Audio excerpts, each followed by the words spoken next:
Nós já estamos na quinta noite da temporada A Volta aos Caminhos da Verdade. A volta. Você acha que tem que voltar? Nós temos uma música que diz assim: atrás não volto nunca mais. Atrás não volto nunca mais.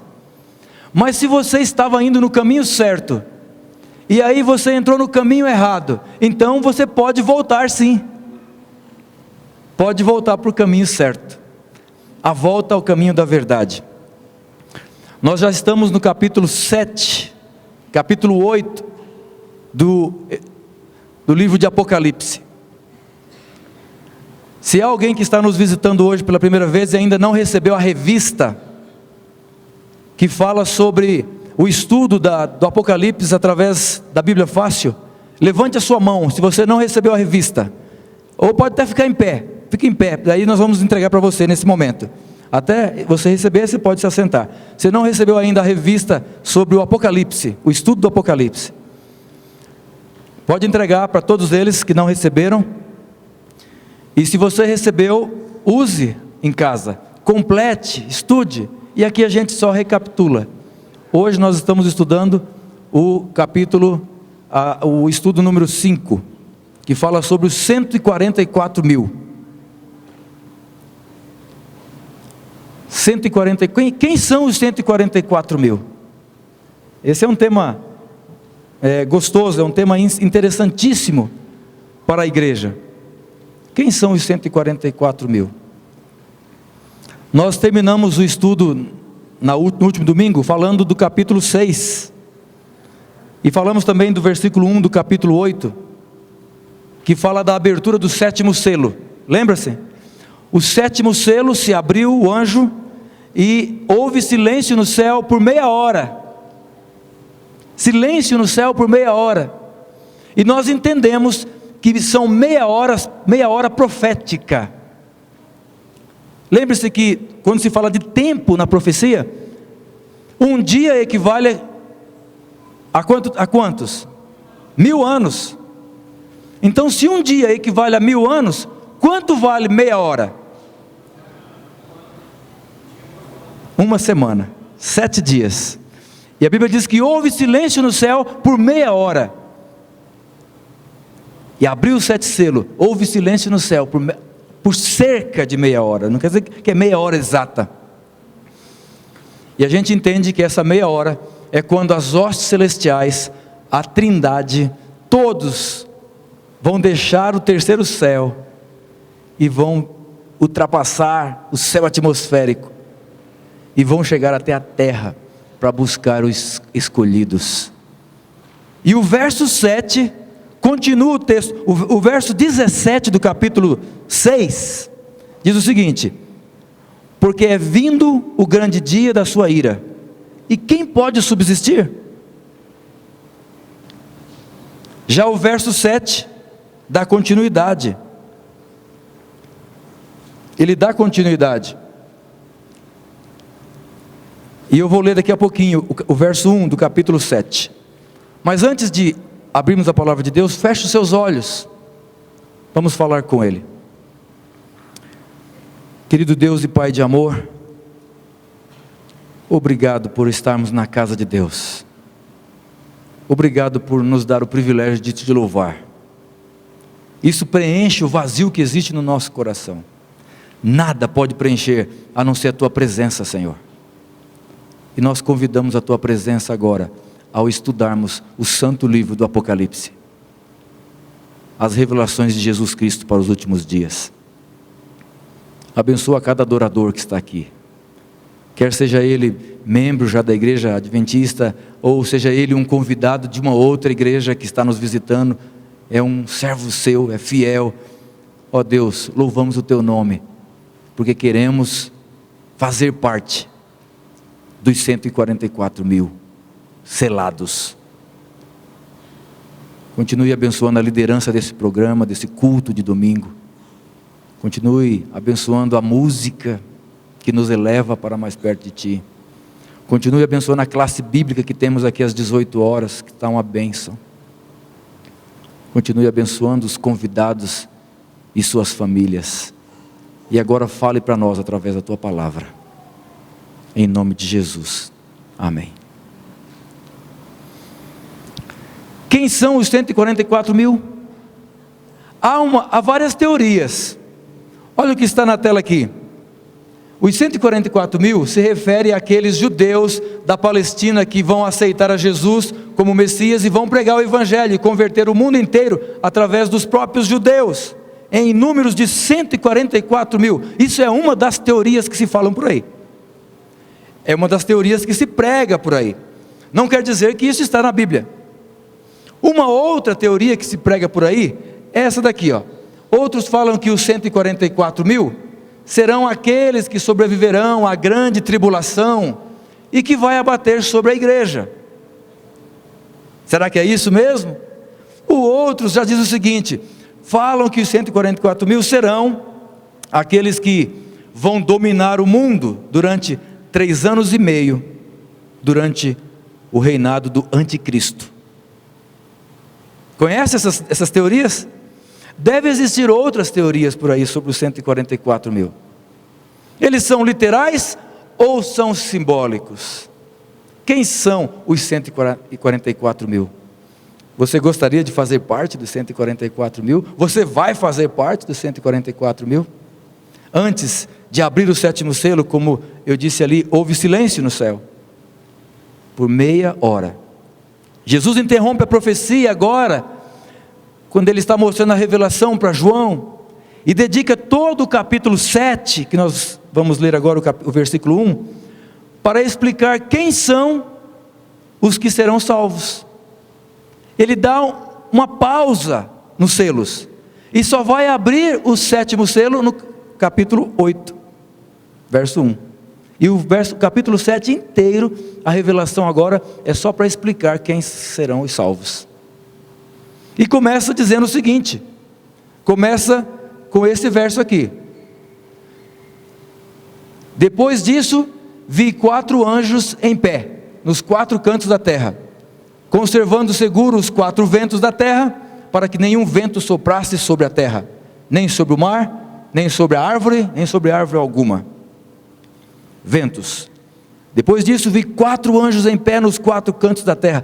A terra não é quadrada, a terra é redonda, mas tem 4 cantos. Uma referência clara de norte, sul, leste, oeste. A terra, o mundo.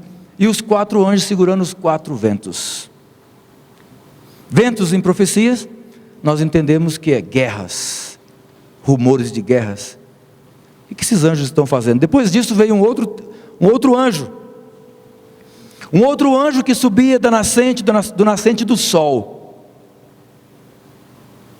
tendo o selo do Deus vivo, e clamou em grande voz aos 4 anjos que estavam segurando os 4 ventos, aqueles aos quais fora dado fazer dano à terra e ao mar, dizendo: não danifiqueis nem a terra, nem o mar, nem as árvores, até que selarmos na fronte os servos do nosso Deus.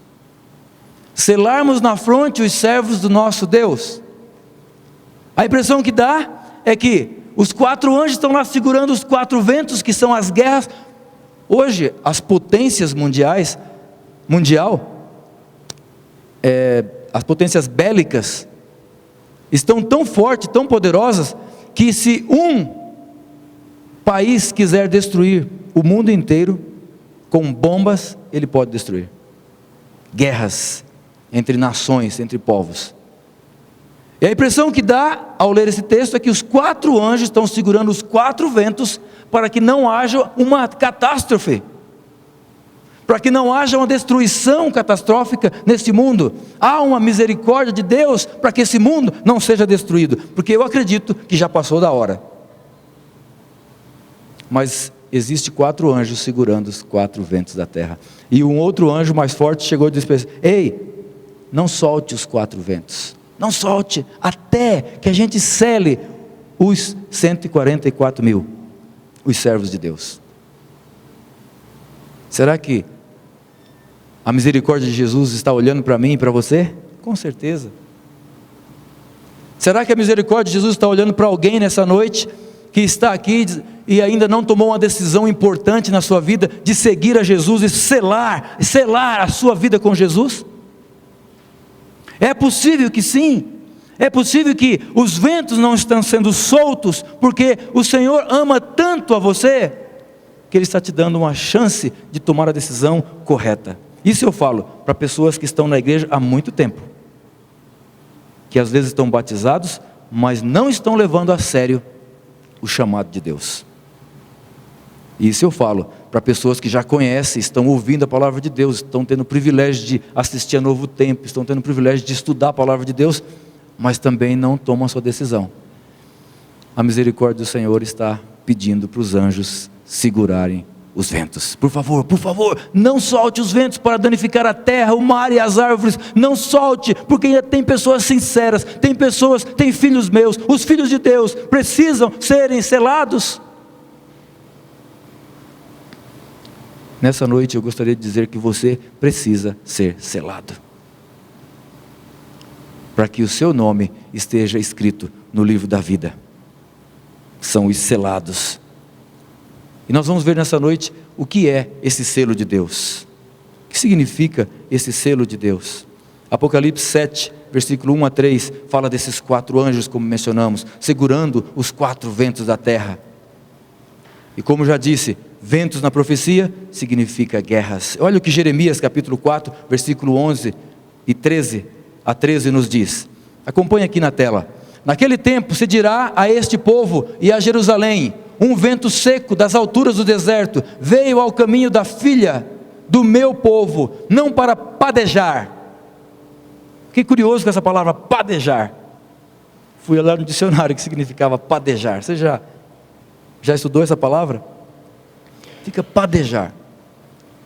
2 significados. Padejar significa fazer pão, padarias, padeiros. Mas não é esse sentido ali. Não tem sentido. E eu fui ver o outro sentido. No português, padejar significa quando você está colhendo o trigo, colhendo algum tipo de cereal, e você então coloca esses cereais juntamente com as folhas, juntamente com a palha, e você começa a balançar para separar o que presta do que não presta. Padejar pode significar isso aí, no sentido da palavra. Então, não é para padejar aqui, ó. Alturas do deserto veio ao caminho da filha do meu povo, não para padejar, nem para limpar, mas um vento mais veemente virá da minha parte. Jeremias, capítulo 4, versículo 11 a 13. Ainda continua dizendo o seguinte: agora também eu pronunciarei juízos. Eu não vim mais para padejar contra eles, eu também pronunciarei juízo contra eles. Eis que virá subindo como nuvens, e os seus carros como a tormenta, e os seus cavalos, olha a guerra acontecendo, serão mais ligeiros do que as águias. Ai de nós que somos assolados. Cavalos mais ligeiros do que águia. A gente começa a imaginar a guerra, como é que não vai ser? Apocalipse falando de guerras do futuro, que os cavalos seriam mais rápidos do que as águias. A potência bélica do mundo hoje, ela é muito mais poderosa do que cavalos, com certeza. Muito mais poderosa. Ventos, guerras, destruição. Na profecia, quando se fala de ventos, falamos de guerras. Em Daniel capítulo 7:1 diz que o grande mar foi agitado e que deles subiram 4 animais.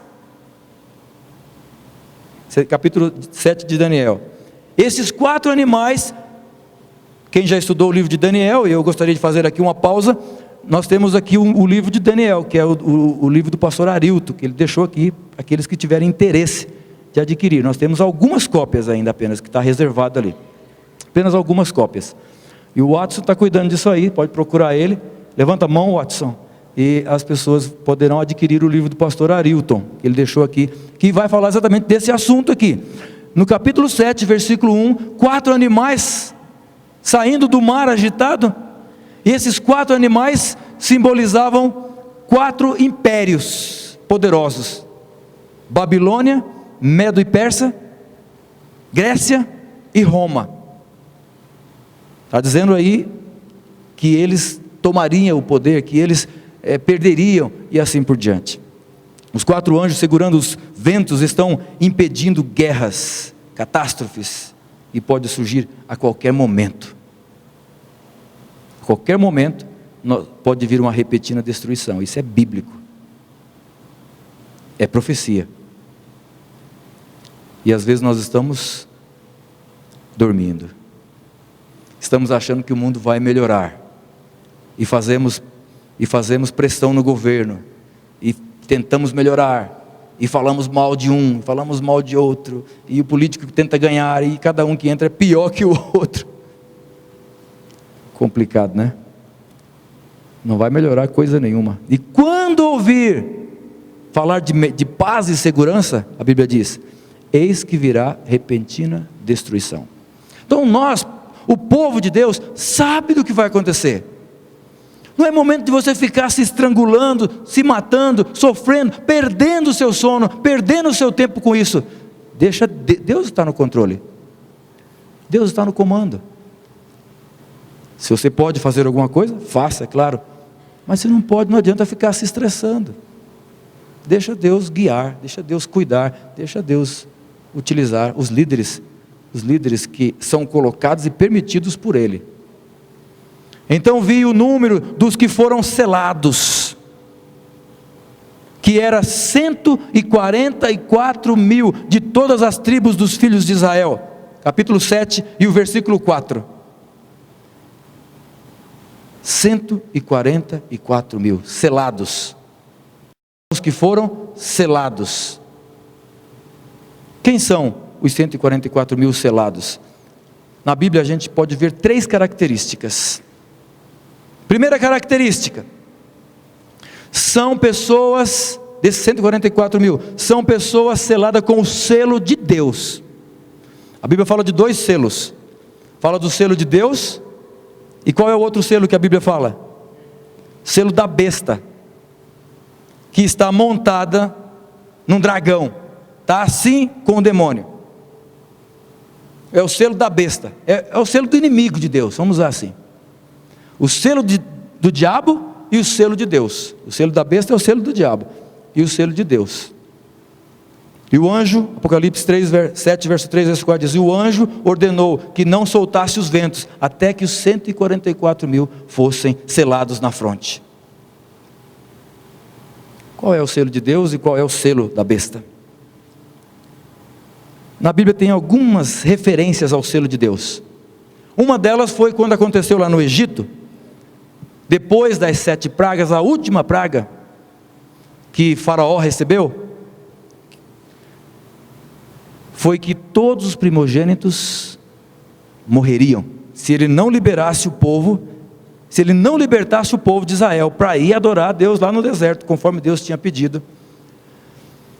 Todos os primogênitos, quer seja dos nativos, dos servos, dos animais, morreriam. E houve um selo naquela época, um selo de Deus, para proteger aqueles que não estavam compartilhando dos erros do Egito. Olha o que diz o texto. O selo está aqui, ó. Tomarão do sangue e poloão em ambas as ombreiras e na verga da porta, nas casas em que o comerem. E eu passarei pela terra do Egito esta noite. Ferirei todo o primogênito da terra do Egito, desde os homens até os animais, em todos os deuses do Egito. Êxodo capítulo 12, versículo 7, 12 a 13.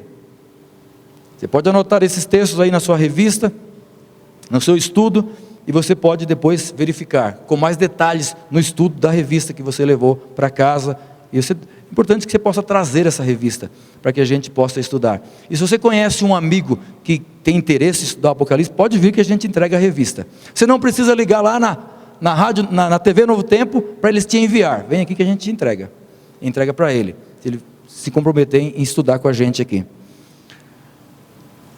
Então farei juízos, eu sou o Senhor, e aquele sangue vos será por sinal, nas casas em que estiverdes vendo eu o sangue, passarei por cima, essa palavra aqui, passarei por cima de vós, e não haverá entre vós praga de mortandade, quando eu ferir a terra do Egito. Olha a promessa, passarei por cima, porque tem um sinal, tem um selo. Aqueles que estiverem selados não morrerão. Não era um sinal na testa, era um sinal simbólico de sangue. Eles estavam no momento da Páscoa, comeram a carne do cordeiro, e o sangue do cordeiro passaram nas portas. Isso era um sinal, que ali tinha uns servos de Deus selados, os filhos de Israel. E o anjo veio, e quando ele olhasse e visse o sinal do sangue, ele passava por cima da casa, mas não feria nenhum primogênito. Esse foi um selo de Deus no Egito, selado com sangue de proteção. Aí está uma amostra do que era para ser feito. Passar por cima, essa palavra que eu mencionei para vocês anteriormente. Passar por cima, no hebraico, a palavra é pechá, que significa Páscoa, e que ao ser traduzido para o português, ficou uma palavra só, mas tem duas palavras. E no inglês, passar por cima, no inglês eles traduziram da maneira correta e conservaram a origem. Passover. Passover. Isso significa o quê? Páscoa. Nós estamos aqui no Passover. Estados Unidos curtem muito o Passover, a Páscoa. Fazem peças. E seria interessante que nós fizéssemos aqui para atrair pessoas para ver Passover, a Páscoa. Passar por cima, Páscoa. E na Páscoa, um cordeiro tinha que morrer, e um sangue tinha que ser aspergido no altar, e as pessoas recebem o perdão do pecado, por causa do sangue do cordeiro. E quando Jesus Cristo morreu na cruz do Calvário, ali estava estampado as palavras de Deus, que dizia assim: eis o Cordeiro de Deus, que tira o pecado do mundo. O Cordeiro, sangue do Cordeiro, tira o pecado do mundo. O símbolo do sangue na porta simbolizava que um cordeiro havia sido morto. Hoje você não precisa colocar o sangue na sua porta, não tem mais sacrifícios, porque Jesus já fez o sacrifício, e aqueles que creem, todo aquele que crê, não pereça, mas tenha vida eterna. Se você crê no sangue de Jesus sendo derramado na cruz do Calvário, e você aceita Jesus como o Cordeiro de Deus que tira o pecado do mundo, você está selando a sua vida através do sangue, não nas portas, mas no seu coração, na sua mente. E quando chegar naquele dia, o dia da ira deles, que é o verso 17 do capítulo 6, é o dia da ira deles, quem é que pode subsistir? O anjo passará por cima, Passover, e você será levado, passará por tribulações, e a grande tribulação que fala de Apocalipse, os 144 mil vão passar, é uma das características dele, passaram pela grande tribulação, é a segunda característica. Um outro selo está aqui no templo de Jerusalém, antes da invasão babilônica. Esse selo foi o selo de Deus em Jerusalém. Olha o que diz Ezequiel capítulo 9, verso 4 a 6. E disse-lhes: Senhor, o Senhor passa pelo meio de Jerusalém e marca com um sinal as testas dos homens que suspiram e que gemem por causa de todas as abominações que se cometem no meio dela. E aos outros disse ele: ouvindo eu, passai pela cidade após ele e feri. E continua dizendo o texto: não poupe o vosso olho, nem vos compadeçais, matai filhos, jovens, virgens, meninos e mulheres, até exterminá-los. Mas a todo homem que tiver o sinal, o selo, não vos chegueis. E começai pelo meu santuário. E começaram pelos homens mais velhos que estavam diante da casa. O selo de Deus. No ano 605, mais ou menos, antes de Cristo, antes de Nabucodonosor invadir Jerusalém, o profeta recebeu uma visão de Deus, que deu uma ordem, de que em Jerusalém não morreriam aqueles que estivessem com o sinal de Deus. Não era um sinal na testa, mas um sinal de obediência. Simplesmente, obediência. Quando Apocalipse 14, verso 12 fala que o dragão está irado contra a mulher. Mulher, em profecia, significa igreja. Nós vamos estudar isso aqui um pouquinho mais para frente. Está irado contra a mulher, contra a igreja, e foi pelejar contra o restante da sua descendência, os que obedecem os mandamentos de Deus. Obedecer a Deus faz parte do selamento. Se eu estou falando para alguém nessa noite que tem relutado em obedecer, lembre-se, se você é obediente, você é selado. Amém? Você pode ser selado. Selado com o sangue de proteção, o sangue de Jesus, que liberta, que lava as vestimentas pecaminosas da nossa vida. Esse selo de Deus, ele é um sinal de livramento, que será posto naqueles que guardam os mandamentos de Deus, reverenciam sua lei e recusam a aceitar o sinal da besta. Porque se você obedece à lei de Deus, se você obedece a Deus, você automaticamente está rejeitando ser assinalado com a marca da besta, o sinal da besta. Amém? Você pode se livrar do sinal da besta, mas você pode também estar aceitando ser selado pelo sinal da besta. A escolha depende de você. Deus não força ninguém, mas a palavra está muito clara na Bíblia.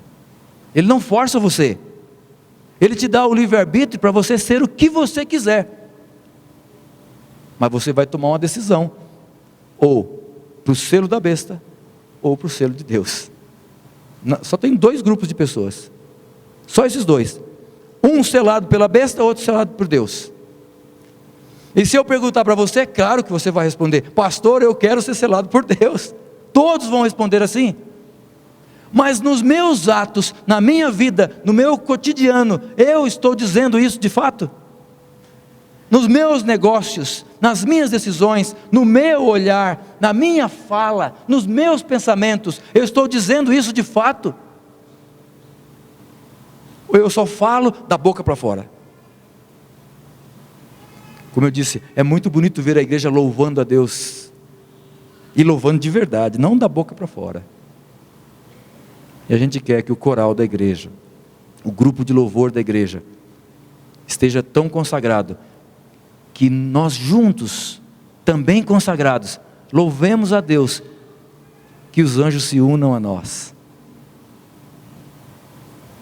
E eu percebo que a igreja está crescendo muito nisso, no louvor a Deus. Você pode vir à igreja para louvar a Deus de verdade, ou você pode vir à igreja para olhar os defeitos e as falhas dos outros. Mas se você vir para louvar a Deus, você não vê muitos defeitos dos outros, porque defeito todo mundo tem. Quem não tem?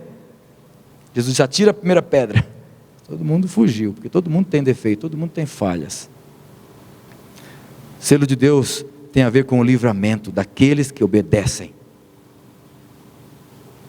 No tempo da Bíblia, o selo tinha 3 elementos: nome do proprietário, função que ele exerce e jurisdição, localização. Esse é o espaço que me pertence.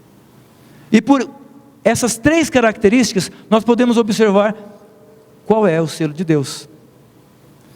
O que é que está escrito na Bíblia? Qual é a ordem que Deus dá para os seus filhos, que tem nome de proprietário, função que ele exerce e jurisdição?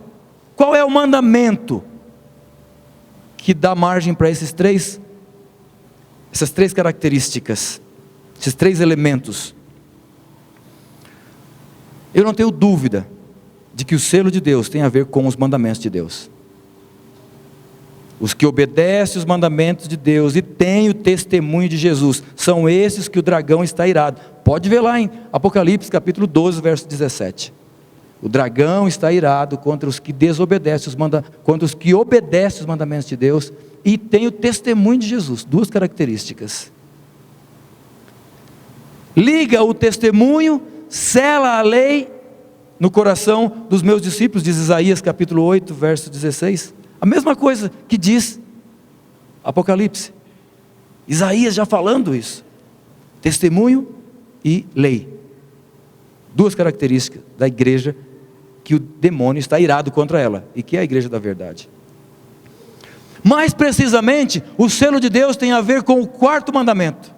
Eu quero convidar você para abrir a Bíblia no livro de Êxodo, capítulo 20, verso 8. Abra a sua Bíblia no capítulo 20 de Êxodo, o 2º livro da Bíblia, lá no início, no Velho Testamento, capítulo 20 e o versículo 8 até o versículo 11.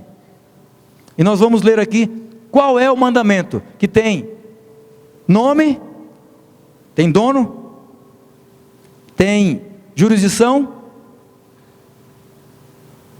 e tem ali a função. Verso 8 diz o seguinte: lembra-te do dia de sábado para o santificar.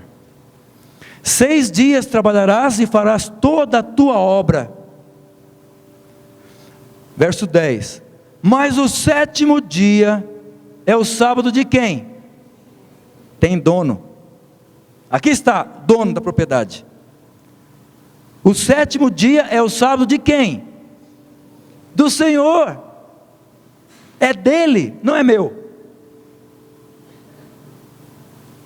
Não farás nenhuma obra, nem tu, nem teu filho, nem tua filha, nem teu servo, nem tua serva, nem teu animal, nem um estrangeiro que está dentro das suas portas.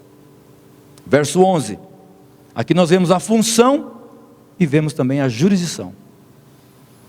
Porque em 6 dias fez o Senhor os céus e a terra. Função. 6 dias, Criador. A função dele, ele é o dono e ele é o Criador. Essa é a função de Deus, Criador. Mar e tudo que neles há. E no 7º dia descansou. Portanto, abençoou o 7º dia do sábado e descansou. Fez o mar, a terra, os céus. Localização, jurisdição. Aonde é que ele está? No comando. Céus, terra e mar. O selo, na época da Bíblia, tinha a ver com essas 3 características: proprietário, função e jurisdição. E o sábado tem esses 3 elementos. Bom, isso é apenas uma interpretação, pastor? É apenas uma interpretação? E está certo, é uma interpretação que a gente entende. Mas o que a Bíblia fala sobre isso? Há textos que falam sobre isso. Mateus 5, 17 e 18 diz, palavras em vermelho, palavras de Jesus: não cuideis que vim destruir a lei ou os profetas, não vim abrogar, mas cumprir. Porque em verdade vos digo que até que o céu e a terra passe, nem um jota ou um tio jamais passará da onde? Da lei, sem que tudo seja cumprido. A lei não foi abolida, ela é eterna. Nem um jota, nem um tio deve ser tirado, nem acrescentado. Até que se passar a lei, não vinha, mas vim cumprir. A lei, ela é vigente, até hoje, não foi cancelada não. É o que diz a Bíblia. Ezequiel capítulo 20, verso 20, fala de um sinal. Santificai os meus sábados, eles servirão de sinal entre mim e vós, para que saibais que eu sou o Senhor, vosso Deus. Tem algo especial nesse quarto mandamento? Não é possível. Por que que o demônio mudou o dia de guarda? Porque tem algo especial, senão ele não mudaria. Tem algo de especial. O sábado, a lei de Deus tem a ver com o selamento dos salvos, a lei de Deus, mas em especial o quarto mandamento. O selo de Deus tem a ver com o número 7, e o sábado é o 7º dia do Senhor. Você quer ser selado por Deus? Preste atenção no que a Bíblia está falando. 7º dia, é um sinal, não foi abolido, tem função, jurisdição e tem dono, proprietário. É o selo de Deus. Selo de Deus versus selo da besta. Nós estamos falando isso hoje aqui. Selo de Deus contra o selo da besta. Qual que você quer receber? Essa é uma tese doutoral de um grande teólogo que já faleceu, chamado Samuel Bacchiocchi. Ele decidiu escrever a sua tese sobre mostrar a história e provar por que mudaram a observância do sábado para o domingo.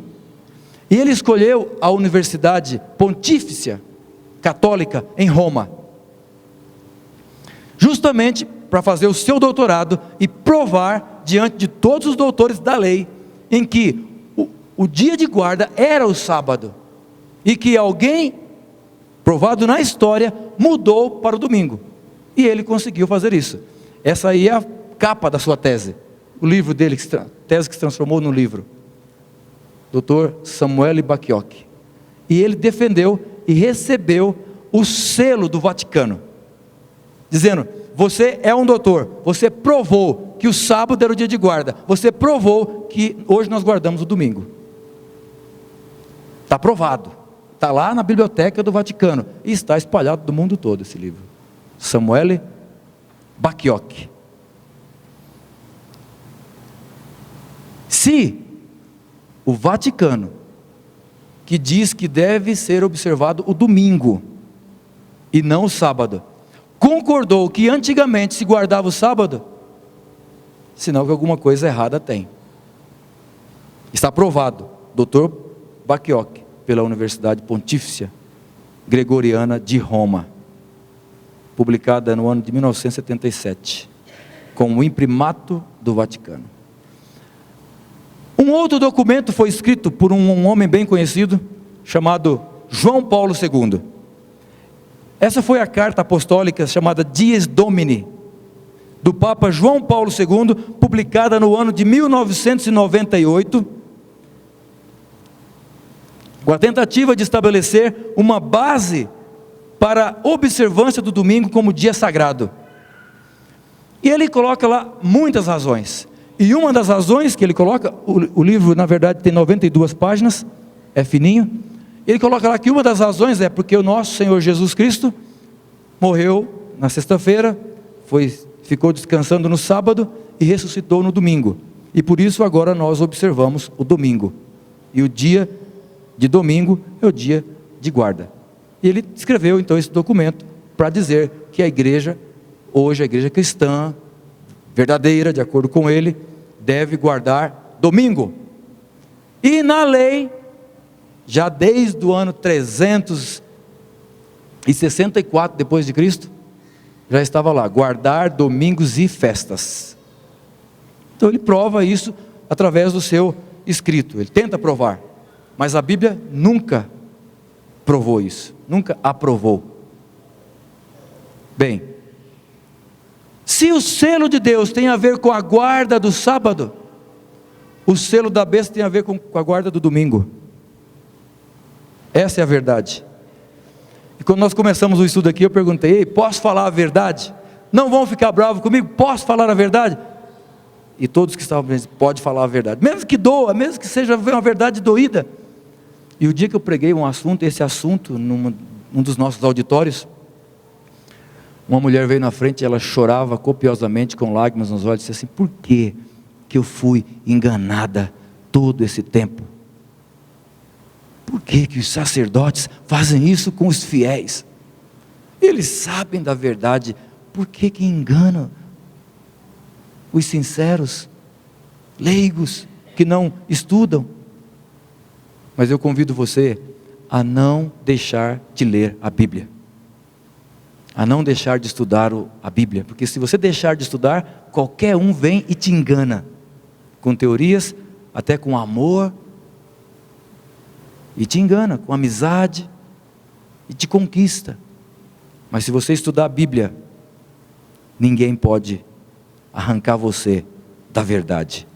Conhecereis a verdade, e a verdade vos libertará, diz a palavra de Deus. O selo de Deus está para aqueles que guardam toda a lei de Deus.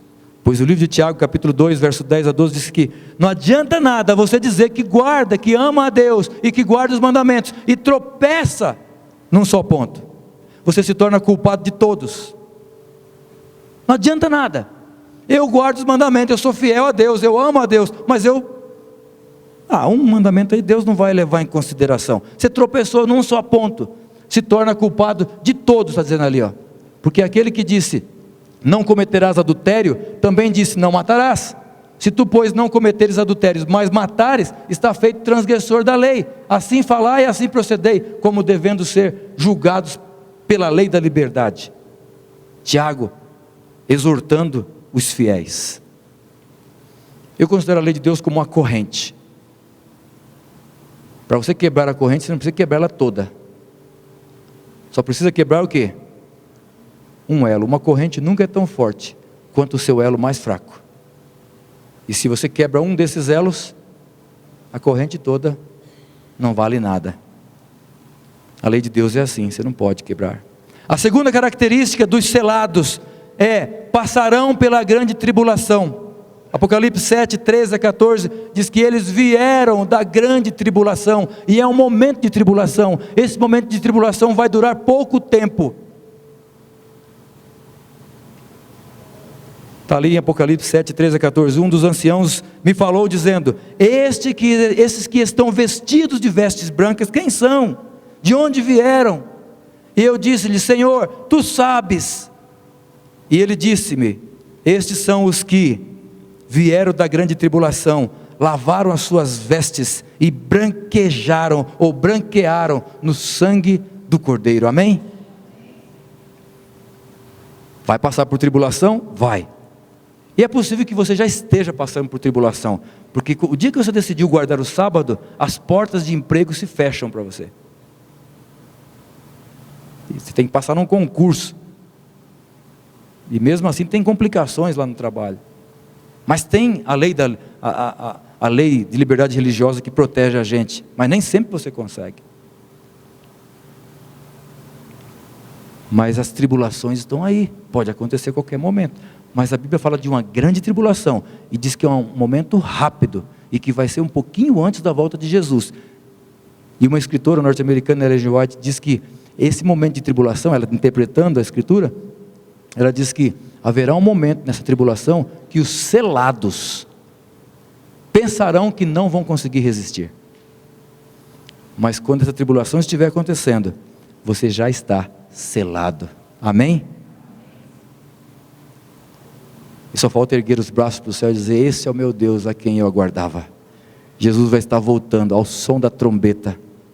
Ao som da trombeta. Os mortos que morreram em Cristo ressuscitarão, incorruptíveis. O coral vai subir aqui agora, vai cantar uma música. que vai falar da promessa de Deus.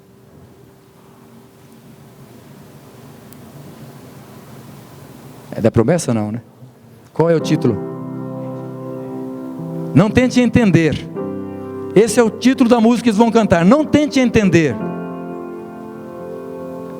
Não tente entender a grande tribulação. Não tente entender como o Cordeiro de Deus lava as suas vestiduras. Não tente entender como é que os seus pecados são perdoados. Não tente entender por que de tantos problemas e tantas dificuldades e por que Jesus ainda não voltou. Não tente entender. Simplesmente você tenha a opção nessa noite de escolher, de tomar a sua decisão. Porque a terceira característica na grande tribulação é que essas pessoas tiveram a chance de tomar uma decisão e lavaram suas vestes no sangue do Cordeiro. 3 características: pessoas seladas com o selo de Deus, são 144 mil. Pessoas que passaram pela grande tribulação e pessoas que lavaram suas vestes no sangue do Cordeiro. Tem coisas da palavra de Deus que a gente não consegue compreender, e quando a gente tenta entender que Jesus deixou o trono de glória, veio aqui, se tornou um homem, se despiu da divindade, se revestiu da humanidade, morreu na cruz do Calvário, o sangue dele foi derramado, coroa de espinho na cabeça, quanto sofrimento, quanta tribulação, por causa do pecado da humanidade, por causa do seu pecado e do meu pecado. Por mais que você tente compreender, você não consegue. Tão grande amor demonstrado aos seus filhos. A grande tribulação, esses são os que vieram da grande tribulação, lavaram as suas vestes e branquearam no sangue do Cordeiro. Você quer lavar as suas vestes no sangue do Cordeiro nessa noite? Não tente entender, não. Simplesmente o Senhor Jesus diz para você: vinde a mim, os que estão cansados e oprimidos, eu vos aliviarei. Eu também não te condeno. Vai e não peques mais. Abandone o pecado, que você sabe o que é pecado. Abandone. Lave as suas vestimentas no sangue do Cordeiro, porque só vai entrar no céu se você tiver vestiduras brancas, alvejadas no sangue do Cordeiro. Eu louvo a meu Deus, porque hoje eu tenho a oportunidade de fazer a minha escolha, mesmo sem compreender muitas coisas, mas eu creio na palavra de Deus.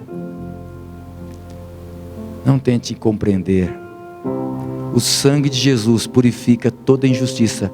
Não importa quão longe você tenha ido no mundo de pecado, simplesmente aceite Ele como seu Senhor e como seu Salvador. Há alguém que quer dizer isso hoje para Jesus?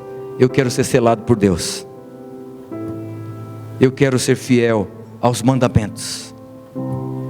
Eu quero ser obediente aos 10 mandamentos. Não só a 8, não só a 7, não só a 1, não só a 9. Eu quero ser selado.